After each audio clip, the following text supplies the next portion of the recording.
Com o PT, é tudo igualzinho, só que é um pouquinho diferente. Veja bem, o Nestor Cerveró foi preso. Foi preso porque ele era operador do mensalão, do Petrolão, e acabou preso. O operador do PT, o Renato Duque, que também fazia a mesma coisa que o Cerveró lá na Petrobras, está curiosamente solto. Não bastasse só isso, o Cerveró transferiu um patrimônio para parentes, para evitar o bloqueio quando as contas dele fossem bloqueadas, para que ele pudesse passar algum dinheiro para os parentes. E ele foi pego pela polícia. Ele não pode fazer isso. Só que a Graça Foster também fez a mesma coisa e não só continuou solta e livre, como até anteontem era a presidente da Petrobras. Então, como vocês podem ver, existem dois Brasis, um para quem é petista e um para quem é um pobre brasileiro, né? São tempos bastante confusos esses que nós vivemos. Por isso que o programa Choque de Opinião quer debater com você o Petrolão, o maior escândalo de corrupção da história do Brasil.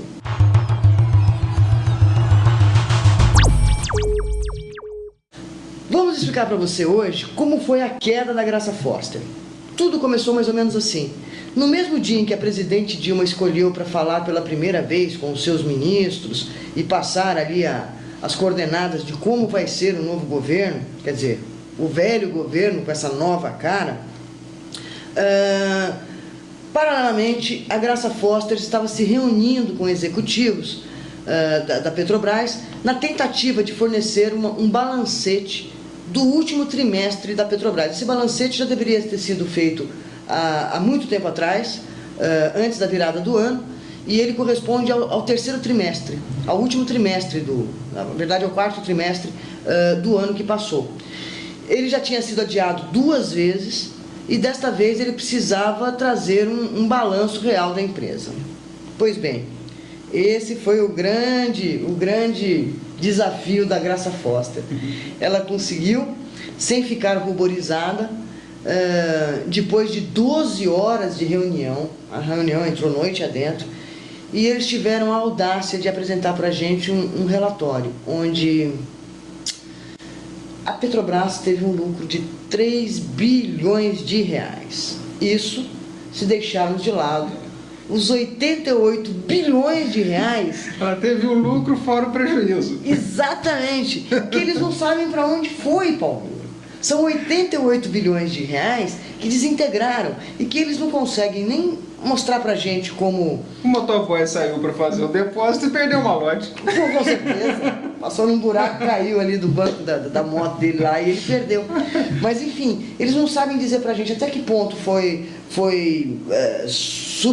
supervalorização das refinarias ou onde foi corrupção. Não tem explicação nem do que foi isso e nem de quanto. Essa que é a grande questão. Eles não sabem, na realidade, não fecham o balancete porque eles não conseguem quantificar o rombo. Sabe que tem um rombo, é o buraco de ozônio. Eles sabem que tem o buraco de ozônio, mas não sabem o tamanho do buraco. Exatamente. E não se fecha. Não se fecha. Exato. E esses 88 bilhões é uma pequena estimativa, tá, gente? Não quer dizer que vai ficar nisso, não. Tá? Ela mesmo já disse, é mais ou menos isso, mas pode ser muito mais. O que é e pode ser muito mais?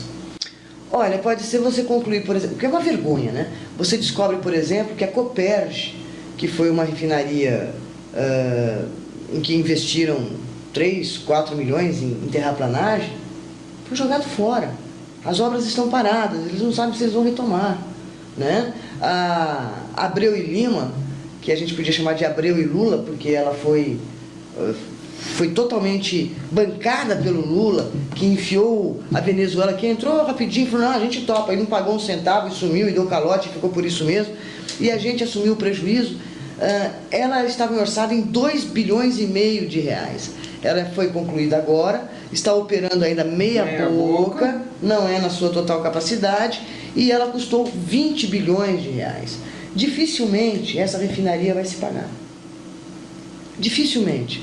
Porque ela custou apenas 10 vezes mais do que foi projetado, né? Então... Numa empresa, em empresas normais que você estima aí de 5 a 10 anos para pagar o investimento e tal, Se é isso, ela vai levar 100 anos. Sim. Uma empresa normal, ninguém pensa em retirada antes de 2 anos.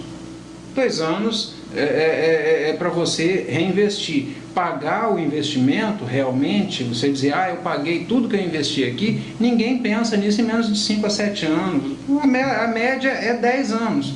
Você está realmente com tudo que você investiu pago numa empresa normal. Você sabe o que é engraçado? Eu estou lembrando agora de uma frase que, se não me engano, cara, é do Rockefeller. E ele dizia o seguinte, que o melhor negócio do mundo é uma empresa de petróleo bem administrada. O segundo melhor negócio do mundo é uma empresa de petróleo mal administrada. Porque você não tinha como perder dinheiro. Pois ele não conheceu a Petrobras, ele não conheceu o PT. Ele não teve a oportunidade de fazer um Pronatec. Exato. E aí ele não teve essa ciência. Bom, e quando a gente acha que o que está ruim não pode piorar, bom, o que aconteceu? Quando eles se reuniram, ficaram 12 horas, enquanto isso a Dilma dizendo que estava tudo muito bonitinho, o país estava indo bem, a Petrobras estava indo muito bem, que a culpa era das más línguas da imprensa, dos concorrentes externos que querem destruir a Petrobras. Esse pessoal, esses executivos, estavam fazendo esse relatório sem nenhuma auditoria externa, sem valor real, valor documental nenhum, mas eles tinham que apresentar. Eles tinham que apresentar esse relatório por quê? Porque se eles não apresentassem o relatório, que eles já haviam protelado já 2 ou 3 vezes.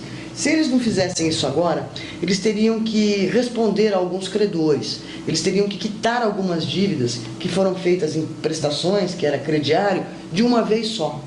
E o caixa da empresa definitivamente não ia aguentar um golpe desse. Eles iam... Bom, se já não sabe como absorver 88 bilhões de prejuízo, que dirá mais esses prejuízos. Então eles inventaram um relatório. E aí o que aconteceu? Com esse relatório inventado, esse relatório fictício, esse relatório que a própria presidente apresenta com ressalvas, piorou ainda mais a situação. No mesmo dia em que esse relatório foi apresentado, as ações da Petrobras caíram 8%. E a empresa desvalorizou em um único dia mais 13,9 bilhões de reais. Né? Foi mais um golpe da atrapalhada causada pelos executivos da Petrobras. Vocês se lembram daquele que até entrou no Facebook ali uns memes, muita gente do Brasil 247, do Viamundo falando agora a Petrobras vai, porque Jorge Soros está comprando as ações. E se Jorge Soros, um milionário com um faro de dinheiro, está comprando as ações, é porque é bom negócio. Bom, eu queria que quem falou isso, o ator Zé de Abreu, pegasse as economias dele agora e comprasse as ações. Aproveita, porque a Graça Costa... É a grande oportunidade, é a grande sacada do mercado. Né? Exatamente, se ele tivesse comprado no dia do relatório e tivesse vendido hoje, ele já teria recuperado. 14%. Já teria ganhado mais 1 ou 2% em cima do que ele... né? Mas só queremos lembrar para vocês que essas variações de ações, elas são... constantes. Oscilação é normal. Essa oscilação é normal. Queda, não. Porque a Petrobras não está oscilando, ela está despencando. Ela está caindo. Quando há esses pequenos picos, é porque, de alguma forma, o mercado identifica que o governo está interferindo ou vai tentar evitar mais perdas para os investidores. E são ajustes naturais de mercado. Sim. Altera o mercado lá fora, mexe aqui dentro, é alteração cambial nos Estados Unidos, na Europa, sabe, isso tudo, o mercado hoje está tudo interligado, não tem como você dizer o Brasil está imune a tudo, o Brasil não está imune, o mundo não está imune, o mundo é interligado, então isso é natural. E isso é o jogo da Bolsa. Exatamente. O que não é natural é o desmonte da empresa. Isso não é natural. Não. Esse desmonte que fizeram com a Petrobras, esse desmanche, pegaram ela e fizeram um ferro velho, um sucatão, isso aí não existe. Isso aí não tem mercado no mundo que consiga absorver isso. E você veja, nós vamos insistir nisso. O emprego de presidente da Petrobras já foi um cargo absolutamente cobiçado não só pelas pessoas normais, mas também até pelos políticos, né? E hoje está difícil, hoje ninguém quer assumir. Hoje é um fantasma. Hoje é uma arapuca. Você tá louco, o povo quer ver o diabo e não quer ver a Petrobras. Eles querem dar de cara com o lobisomem, mas não quer dar de cara com a cadeira da diretoria da Petrobras. Exatamente. Quem em sã consciência vai assumir uma empresa numa situação dessa? E pior, de uma forma dependente, porque assim, se ele ainda pudesse ser independente, como Joaquim Levy, falar, não, agora é o seguinte, vai ser assim, assim, assim, assado, e não adianta ninguém estrebuchar, tá lá. Mas não é, a gente sabe que a Petrobras está amarrada politicamente ao esquema partidário todo e está ainda assim sob total influência de Dilma. Dilma não vai dar liberdade para quem assumir. O partido não vai dar liberdade, o PT não vai dar liberdade para as pessoas agirem, porque elas vão fazer o quê? Vão se investigar. O presidente da Petrobras, ele corre o risco de entrar nessa brincadeira e ainda perder patrimônio pessoal. Porque ele entra nessa confusão, dali mais adiante estoura alguma outra bomba, pode se misturar com a gestão dele e de repente ele vê até o patrimônio pessoal dele envolvido numa situação absurda. E sabe, Palmiro, o que me deixa mais triste nisso tudo é que até a demissão da Graça Foster foi uma atitude dela. A Dilma, que se reuniu com a Graça Foster um dia antes da Graça pedir demissão, conversou com ela por 2 horas e a Graça não saiu demitida. Ou seja, não foi uma atitude da Dilma para proteger os investidores. Foi uma ação da própria Graça Foster de dizer, olha, eu não quero mais. E isso é curioso, porque assim, se a Graça Foster antes dizia que já tinha entregue o cargo, mas que não saía porque a Dilma não queria, mas que postura é essa da Dilma que deixa uma amiga sendo alvo numa de situação tudo, dessa, de todas essas denúncias, e ainda a mantém? Eles têm, amigo. Pois é. Essa situação da eleição agora da Câmara, o Lula não tomou atitude nenhuma para ajudar a Dilma, porque a Dilma não pediu. Ele deixou a Dilma ser frita. Fritaram a Dilma. Sim. E ele não fez nada porque ele queria que ela pedisse ajuda. Ela não pediu, ele deixou, então você vai ser frita. Eu não vou te ajudar se você não pedir. Isso é amigo? Pois é. Mesmo que fosse um colega de partido que fizesse isso pelo partido, que não fosse pela Dilma, que fosse pelo partido. Acontece que a gente está encontrando hoje um PT absolutamente repartido. A partir da declaração da Marta Suplicy, o PT entrou em guerra. Sabemos exatamente qual é a intenção, para mim está bem claro. Salve-se quem puder. É um salve. Agora, nesse momento, assim como largou a mão do Zé Dirceu, o Lula vai largar a mão da Dilma, que ela seja a carne da vez a ser jogada aos leões, e ele vai entrar no não sabia e tentar se livrar. Eu acho pouco provável que ele consiga. Não só porque as investigações abrangem, inclusive, o período em que ele era presidente, claro. E as investigações nacionais, mas as internacionais também. Não se blinda um partido. Eles vão ter que escolher alguém para blindar. Um dos dois vai dançar. Não tem como blindar Lula, não tem como blindar a Dilma ao mesmo tempo. Eles podem tentar blindar, por exemplo, a Dilma e dar o Lula aos leões. Os dois não vai ter como. Ontem eu estava vendo um comentário que eu achei interessante. A Dilma, as investigações que estão ocorrendo nos Estados Unidos estão sendo direcionadas às pessoas. E lá eles têm por tradição punir, não a empresa só, punir as pessoas que levaram a empresa àquele erro. Então a Dilma corre o risco de ser condenada à prisão nos Estados Unidos e não poder entrar em território americano. Que bonito. Imagina a presidente do Brasil ter a prisão decretada nos Estados Unidos e ser procurada pela Interpol, pelo FBI. Você pensou, se ela pisa em território americano, ela não pode sair, ela vai presa. Que situação legal, que joia que é isso. Você ficar na mesma situação que o Maluf? Não é louco? Você entendeu? E quer dizer, aonde isso vai parar? E o nosso Congresso vai ficar quieto. Isso não existe, isso não está acontecendo, isso é intriga da oposição, isso é plantado pelos Estados Unidos, pela Europa, isso é um complô mundial para derrubar o PT? Você tocou numa coisa muito interessante, que é a nossa oposição. Desmaiou de novo? Pois é, a gente vê assim, eles tomaram posse, eles articularam, eles fizeram tudo. Sucaiado esses dias aí já conseguiu peitar o Renan e fazer o Renan retroceder lá dos aviltamentos que ele faz lá do regimento interno. Uma das micro-tragédias dele. Uma das interpretações absolutamente particulares do Renan. O Caiado falou, não é bem assim não, e sozinho ele conseguiu derrubar. Mas, tirando essas pequenas vitórias de parlamento e tudo mais, você não vê uma oposição organizada. Hoje o povo é muito mais oposição do que oposição. Exatamente.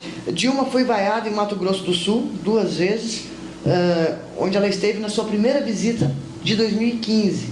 Ela foi vaiada, pediram o impeachment dela. Quer dizer, o povo está aí na rua, né? A oposição não consegue se articular, não consegue se organizar para ter uma voz mais firme. Continua minoria? Continua minoria, mas que a oposição hoje, ainda mais com o Eduardo Cunha, que assumiu a presidência da Câmara, que sabe que o caminho para ele, o caminho está aberto para o impeachment. Gente, não falta mais nada, sabe? Eu acho que cabe agora ao Janot fazer uma denúncia coerente, uma denúncia à altura do material, das provas, materiais que ele tem, entendeu? E o Teógenes Zavascki manter a postura que até agora dele está sendo retilínea. Por enquanto ele não está agindo. Nada a reclamar. Nós temos, né? Mas que nós temos que ficar de olho, porque não pode passar batido. Sabe por que não pode passar batido, Paulinho? Porque nós temos que voltar ao Brasil real. Nós temos que, de novo, chamar a população, os políticos, a situação e a oposição e explicar para eles de novo como que é o Brasil real. Porque senão nós vamos ficar como fez a presidente Dilma, que conseguiu, de novo, no seu discurso aos ministros, exatamente no mesmo momento em que a Petrobras estava reunida tentando elaborar um relatório fictício, nós temos então a Dilma reunida com os ministros, fazendo a sua primeira aparição pública com os ministros e dizendo sobre a Petrobras. O que ela disse foi esse vídeo que a gente está vendo agora, que eu deixo aqui para vocês verem.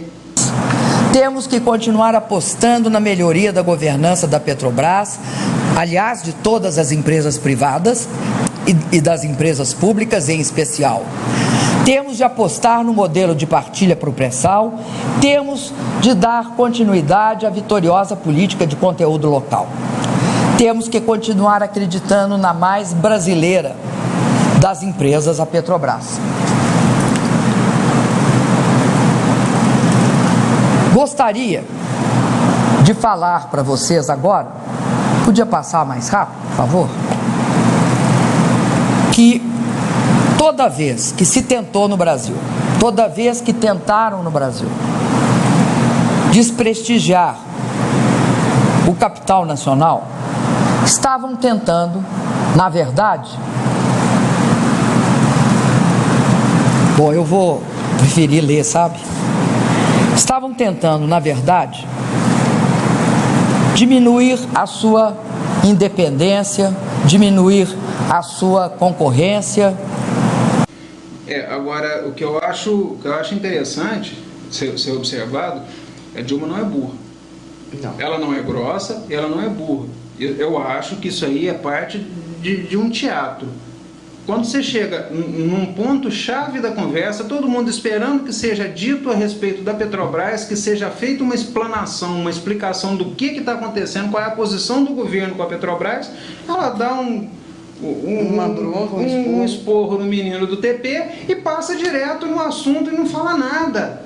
Ela não diz coisa com coisa. Isso é estratégia, não é grosseria. Ela é grossa, ela é uma grossa, mas ela é uma grossa esperta que usa a grosseria para disfarçar o assunto. Você entendeu? Foi o que eles fizeram na eleição do Renan Calheiros na eleição passada.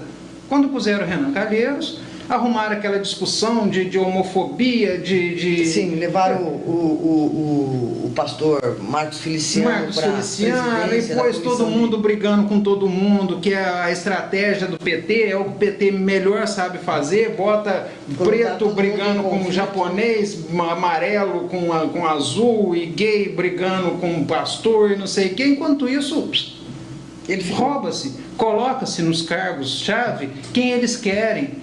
Depois pode acabar a briga, beleza. Aí o Face volta ao normal, os petistas somem, vão pro Orkut e o mundo segue. Renan Calheiros engole regimento, o PT engole Petrobras.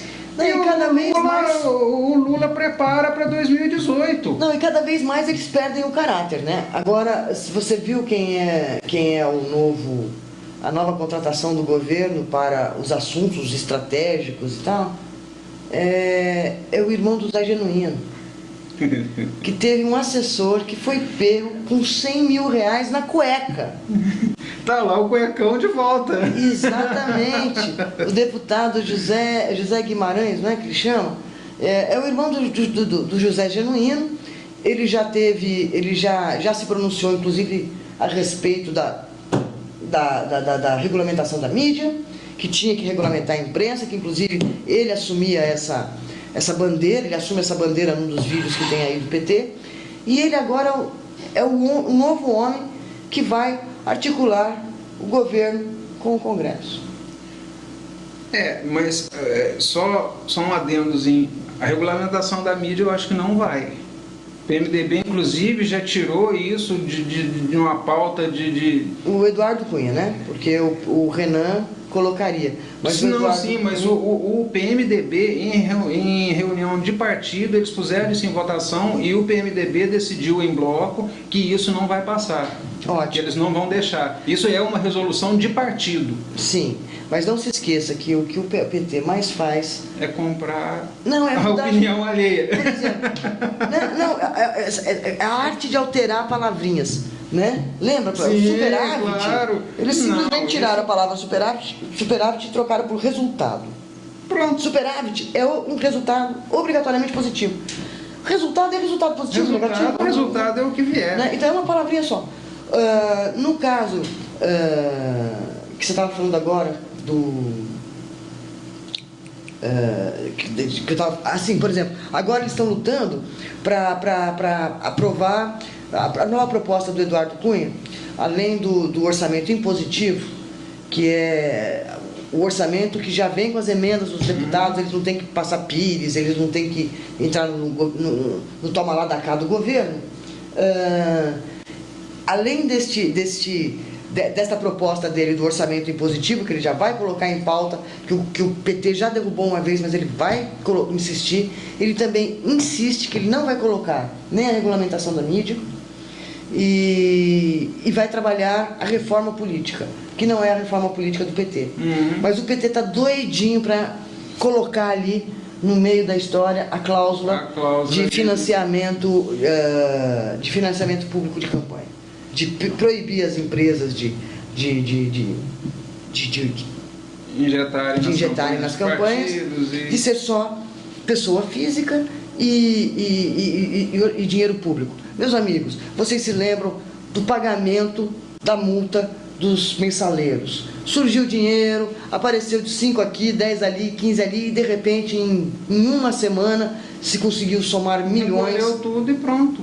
E ninguém sabe quem deu. Quantas pessoas o PT tem cadastrado como funcionário dele, entre cargos, entre CPC, os próprios... e esses PSD, PPD, PPQ, e esses cargozinhos?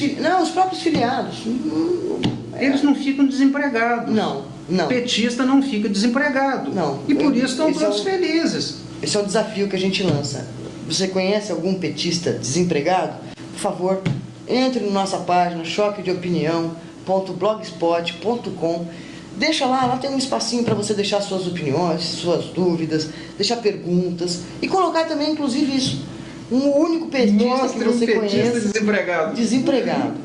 E a gente faz questão de mostrar aqui no programa, né, Palmeiras? Assim, um petista com o currículo na mão, a sua filiação no PT e o seu currículo na mão, procurando: eu preciso de um emprego, eu preciso de um salário, o meu FIES não saiu, eu vou parar minha faculdade.